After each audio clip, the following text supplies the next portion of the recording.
Orbit piercings, pros, cons, advantages, disadvantages, giving you 5 of each, along with what you should know beforehand, the piercing experience itself, jewelry, healing, and living with the piercing, and what happens if you go, yeah, I'm over this, I don't want this anymore, and abandon it. Coming up next on Pros and Cons by a Piercer, Season 2, Episode number 15, so you might want to stick around.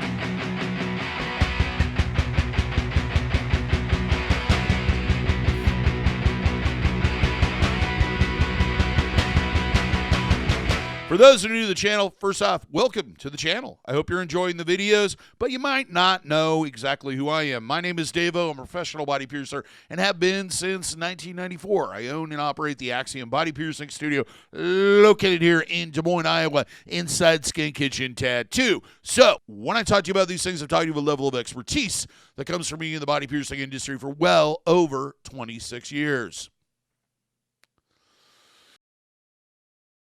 So we're going to talk about orbital piercings or orbit piercings. They're often confused. So orbital, orbit, it's the same thing. What they are is a piercing where a circular piece of jewelry, like a ring, circular barbell, etc., or those hearts, go through 2 separate piercings, creating kind of an orbit look. They are not a conch piercing with a ring in it. That is a conch piercing, not an orbital. Not an orbit. 2 different things. Completely different things. Basically what it is just like a industrial, but with circular jewelry. As far as the history on this piercing, it's a pretty much modern invention. I don't see any references, and I don't know exactly who claims to have invented this. It has kind of the same early 90s era of people just experimenting and trying new things. My guess, it probably is Eric Dakota or someone that was following him pretty closely. With that out of the way, let's move on to the pros, the advantages, the things that we love about this particular style of piercing, the things that go, yeah, I want it. Starting with number 1. This is an extremely rare piercing. This is not a common piercing. You don't see this very often. It's just one of those piercings, partly because of some of the cons I'm going to get into. People just don't do very often. If you have one of these, you're probably going to be one of the few people that does. Number 2, there is a lot of different combinations you can do with this one. Probably the 3 main ones are lobe to lobe, lobe to kind of this snug area, upper ear cartilage, or vertical or horizontal helix piercings. Even that front flap, I've seen them done. However, you can do more complicated ones, like I've seen conch to conch. I've seen DaVo to conch, all kinds of stuff. It really depends on your imagination, the skill of the piercer doing it, and your anatomy. You can come up with a lot of different combinations for this particular piercing style. Number 3, when it's done right, it just fits into that anatomy and goes with the flow of the ear. It kind of just adds to it. It enhances it. It doesn't distract from it. However, when people notice it, they're like, wow, that's really unique and cool. Number 4, can be added to existing piercings. There are cases, not always, but sometimes if the angle of the older piercing is correct and there's space there, that you could add like a second lobe piercing and do an orbital or a second upper ear cartilage or what have you. That is not always the case. So that's something you need to discuss with your piercer during the consultation. And number 5, this is an established piercing. This is a piercing that's been done for a long period of time. People have healed it out. It does have its problems, but it's not super experimental for the most part. It really depends on the combination that you're getting done, but for the most part, this is probably going to heal. It's not going to be an easy heal, to say the least, but it's possible. Before we move on to the cons, if you like the video, give me a thumbs up. Let me know what you liked it, because we like it when you like it. If you haven't already, please subscribe, hit that notification bell so that you're notified every single time we post something. Now it's time for the cons, the disadvantages, the things we don't like, the things that go, no, get it out of here. Starting with number 1, You have to have the right anatomy for this. This particular piercing, regardless if it's on the ear or somewhere else, you have to have that shape so that it can easily connect two pieces of jewelry in a straight line. You can't have things that are bent, curved, etc. There is always a possibility of adjusting the jewelry to fit, but for the most part, you just have to have that perfect alignment that's going to work with this particular piercing. And that's why a lot of really crazy experiments of doing orbits like trachea to antitrachea don't work. It's because they're shaped differently. They're at different angles, and you can't put the jewelry through that and not have issues. Number 2, the ring has to be large enough to allow for enough flatness inside that piercing that you're not going to create what I refer to as hot spots, or which can lead to scarring. And that's where the jewelry is way too tight, and it just adds so much pressure against the sides of that healing piercing that it'll create bumps and other problems. So it needs to be a little bit larger. That means it needs to be further apart. That goes into anatomy again.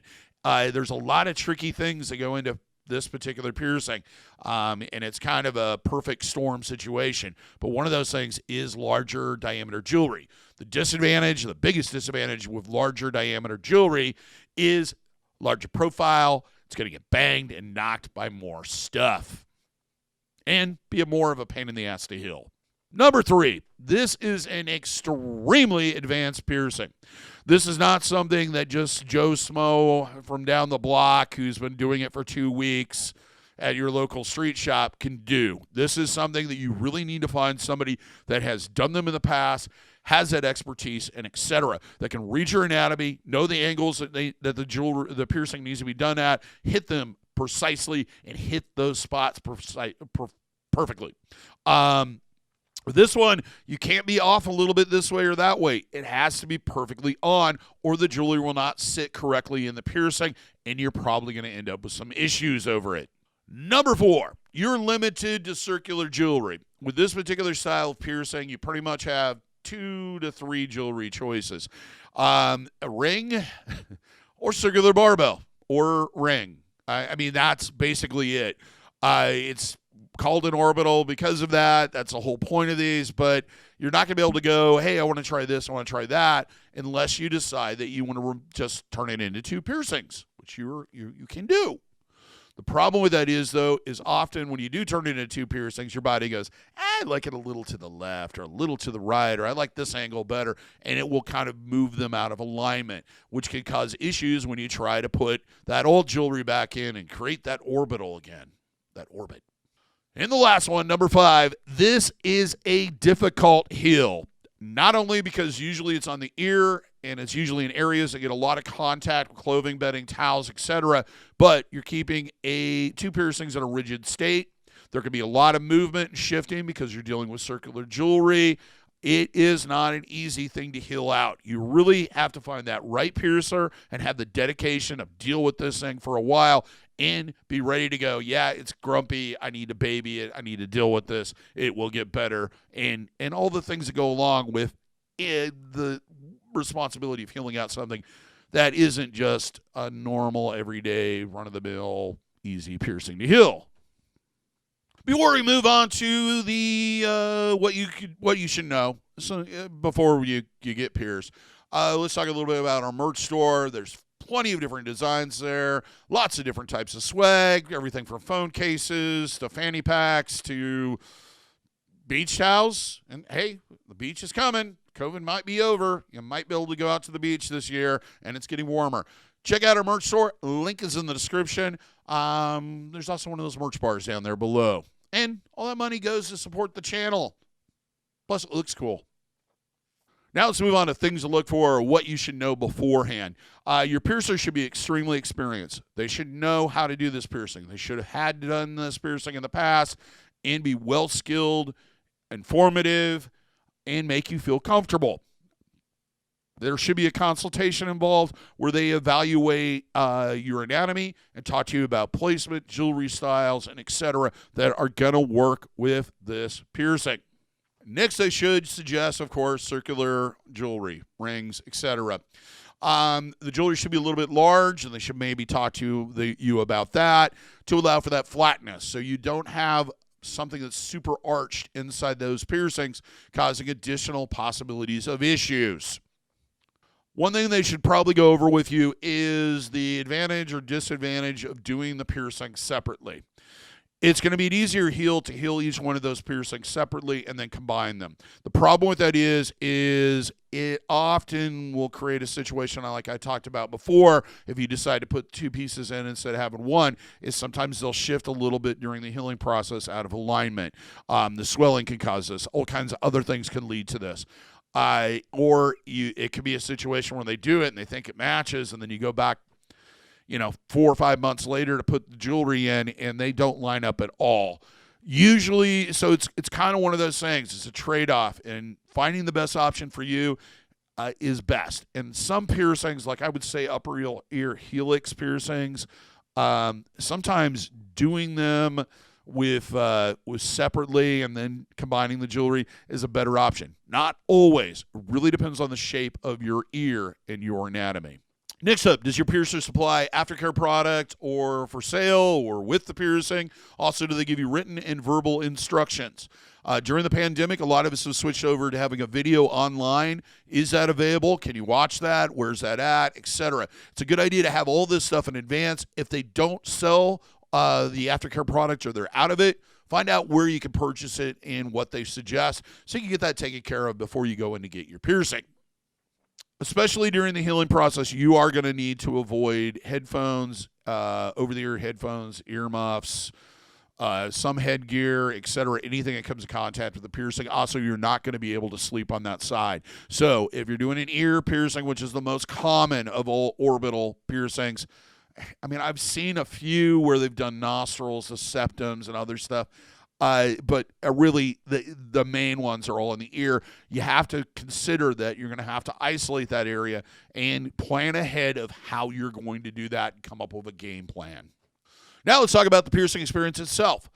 Usually when you come in, they will give you a short consultation. At least that's what I usually do, going over aftercare and etc.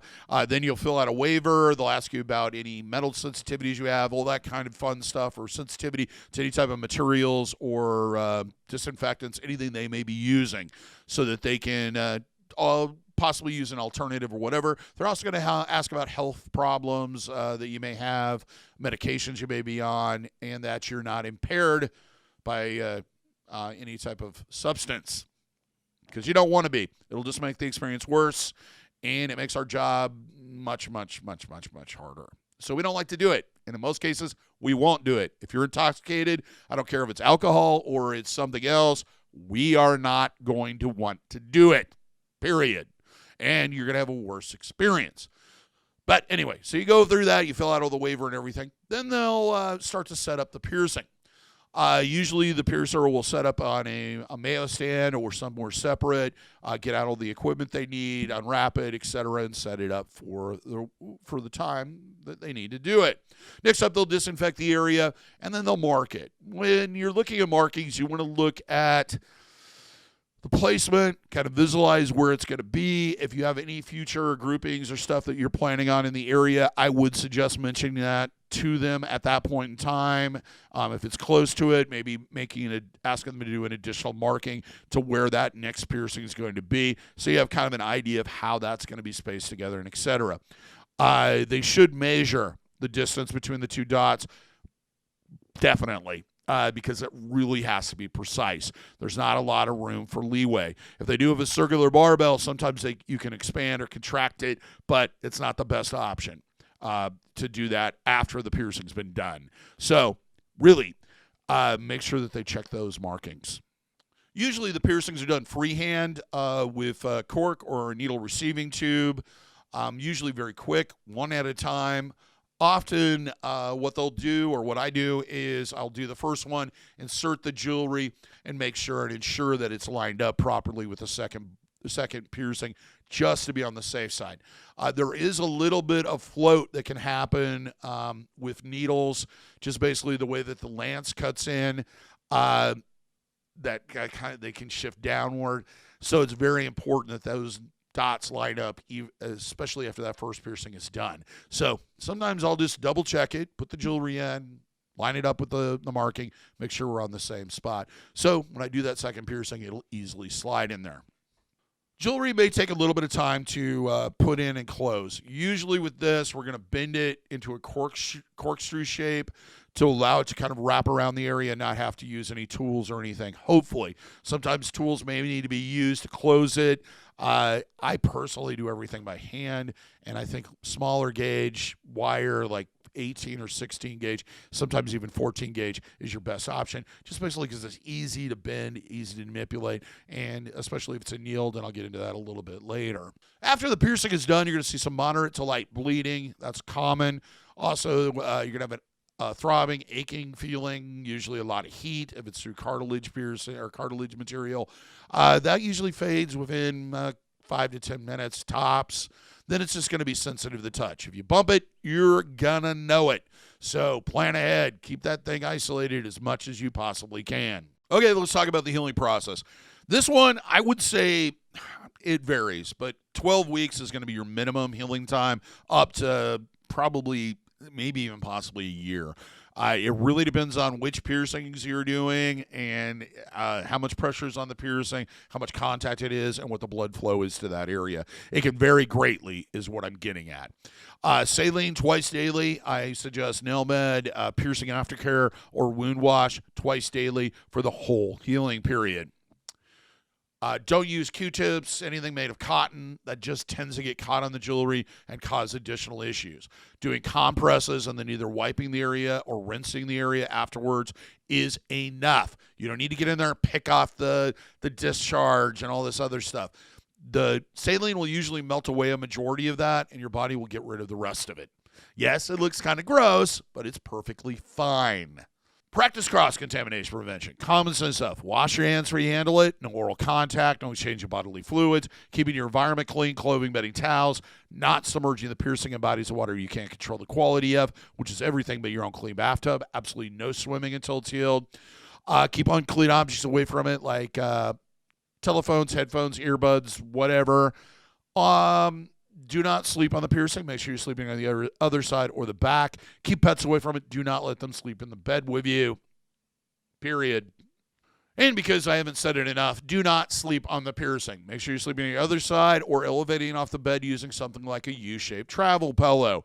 That constant movement and pressure, no matter how good it doesn't hurt or what have you, is going to lead to trauma. This particular style of piercing is really prone to issues, so you're just asking for trouble. You may never, ever be able to sleep on this side, on that side again, just to let you know that in advance. First 3 to 5 days, it's common to see redness, discolorization, heat, tenderness of touch, inflammation, swelling. It sounds like you're going to be tender to the touch, and there might be a little bit of slight bleeding off and on for the first couple days. That's all normal. That's a normal reaction to the trauma of having the piercings done. Now let's talk a little bit about jewelry. Jewelry should be left in at all times during the whole life of the piercing, only being removed to be replaced. You can change the jewelry after the piercing is healed. I don't suggest changing it before that. There's all kinds of risks with changing jewelry right during the healing process. So wait till it heals. I know you want that new piece in there, but give it time. Jewelry should be comfortable, fit comfortably, not be overly tight. If it was pierced with a 1/2-inch ring, don't put a tiny itty-bitty 1/4-inch ring in there and expect not to have issues. You're drastically changing the shape of the piercing, and that will cause problems. Usually, you're kind of stuck with whatever it was pierced with as far as sizing on this particular style of jewelry or piercing. If you want to look at different options, talk to your piercer about some of the options. If you're going to be wearing rings, cat bead rings, seamless rings, beaded rings, fixed bead rings, that type of stuff, it's best to get something that's annealed. Annealed means that the metal's a little more softer and pliable to use because you do want to bend those like a corkscrew. It's going to make putting them in a lot easier than trying to expand them and put it in and then shrink it again. It's just much, much easier if you have a material that you can easily bend. Your other options with this as far as jewelry would be circular barbells. They can be fairly easy to put in and out. You just take off the ends, put on a new one. And there's a lot of different ends out there that you can have on them. The other advantage to them is you can also expand them. So if you want to reduce the amount of overall clearance or how big it is, but stick with those piercings, sometimes you can expand that smaller piece so that it doesn't take up quite as much room, but is still wide enough to fit through the piercings comfortable and not cause issues. Now let's talk about living with the piercing. As I mentioned earlier, the jewelry should be in at all times. Anytime you remove the jewelry and leave it out for an extended period of time, you're going to risk closure or other problem. The other thing is body piercing jewelry is designed to stay in the body for long periods of time. There's absolutely no reason to take it out. You don't need to wash it. You don't need to take it out to sleep or any of this other stuff. Just leave the jewelry in. Take it out when you want a new piece to put a new piece right back in.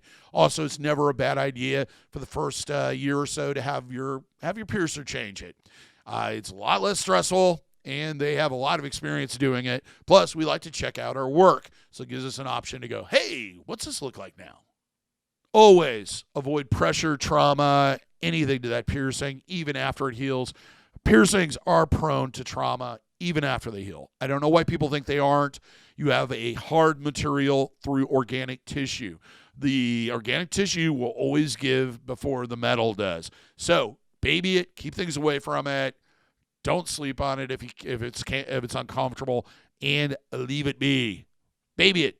It's in the forbidden zone. Protect it, and you'll have it for the rest of your life. I mentioned this a couple times already, but you may never, ever be able to sleep on that side. It varies from person to person. You may have to use a travel pillow for the rest of your life or until you take the jewelry out. Just with some piercings, especially upper ear cartilage area, once you have it pierced, if you sleep on it, it's going to be sore for the next day or two, regardless of how long you've had it or how well it heals. Just because it does that doesn't mean it's not healed. It just means that you cause a lot of trauma when you lay on it and add all that pressure and movement and etc. When buying headphones, over-the-ear headphones, hats, whatever, test them. Make sure that they're away from the jewelry whenever possible, or make sure they don't add a lot of pressure to it.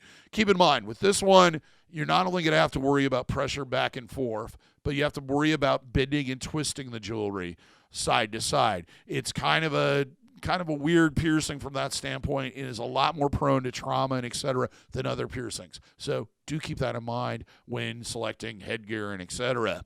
And lastly, abandoning the piercing. If you remove the jewelry, the piercing holes will close. Usually they'll seal in the center and then slowly fill outward. You'll have 2 indentation scars on each side where the piercing was at, usually about the same thickness or width as the jewelry was. They will fade over time, but they're going to be there for a while. In some cases, sebum will form inside the piercing, and if you squeeze the area, it'll come out. It's this white, chalky, cream cheese looking substance, has a very distinct odor, kind of the same of an uncleaned belly button. It's perfectly harmless. It's a natural part of your body. It's what it produces to keep your hair follicles lubricated, keep your skin moisturized, and also waterproof. So when it's in piercings, just generally cleaning the area is enough. Don't worry about it beyond that. It's not a sign of infection or anything else. It's perfectly fine. Well, that's all I have to say on orbital piercings today. I hope you found it informative. If you have any questions, please leave a comment, especially if you have one of these. I love to hear people's experiences on more rare piercings like this one. Also, if you have a question, even if it's not related to this subject, I usually answer them. I'm a little bit behind right now, but I'm slowly catching up. Till next time, here's hoping only piercings heal with ease and without a single issue.